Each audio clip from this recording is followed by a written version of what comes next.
anyway, this is my video on tragic figures. Also, if I start coughing in the middle of this, I have a horrible cough, so, you know, got my notes up.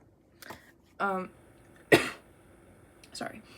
So, I think the best candidate for a tragic figure would probably have to be Creon, and that's more just because Antigone's more of, like, a hero type, because Antigone's, like, firm in her beliefs and actions, and she understands the consequences of her actions, and that kind of makes her more heroic.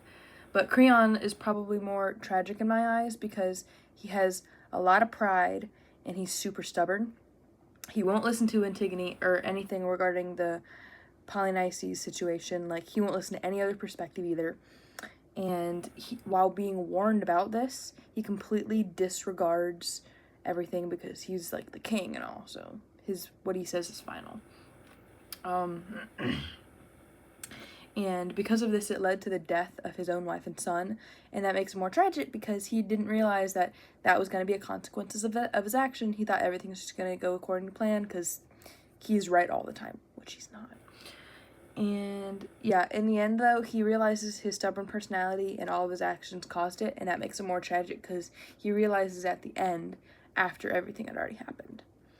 And I think all the male audiences would have identified with Creon in the beginning, specifically in the beginning, because Creon represents law, order, and, like, a sense of authority, which identifies with commonly with a lot of males, and those values were very important in the Athenian society. But as the play goes on, I think that their sympathy would change to Antigone because after Creon gets more, like, tyrannical and,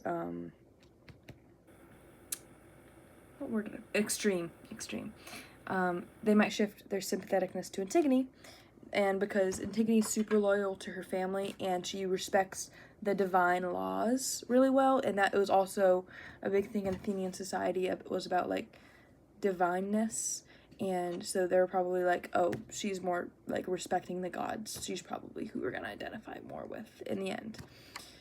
But yeah, but Creon probably just invoked pity because they felt bad for him at the end because he was being really dumb. And yeah, that's pretty much it. A little short one today, but yeah, my notes. Got nothing more to say. Made it through this whole thing without coughing too bad, so that's good.